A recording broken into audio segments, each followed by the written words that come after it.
As still part of the Lookups training module, we'll now move on to the next worksheet, which is called Match. So that's still in the Lookups workbook, but a spreadsheet called Match. Now, sometimes we don't necessarily want to look up data in terms of grabbing a reference. Sometimes we just want to know if the data exists. So over here I have a list of employees in my company, and we can see by going down that this is quite a long list. If I had a bunch of employee numbers, in this case I've just got one for the example, I just want to know, does it exist in that list and where? Now, of course, we can also use the find feature. You can just Control F and you can tell it to find that particular data. However, if you've got a list of 100 employee numbers, it's going to take you a long time, whereas we can create a match function, copy it down, and immediately locate if the data exists or not.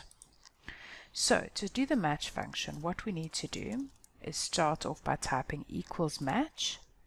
The lookup value that we are looking for is this value over here. The lookup array is our table that we are busy using. Don't forget to lock it in case we need to copy this value down.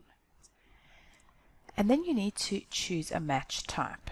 So in this case, we're actually looking for an exact match. But you can see that there are opportunities to put in less than or greater than my value, depending on what criteria you are looking for. So I'm going to choose an exact match.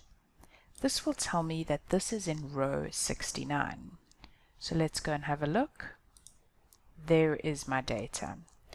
If we had to create a number that maybe doesn't exist in this array of data, so we'll say 1, 2, 3, 4, 5, 6.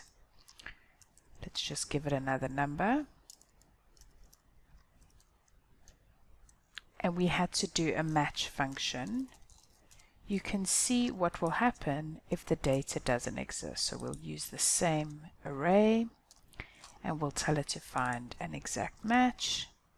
It'll give us an NA error, which means the value does not exist.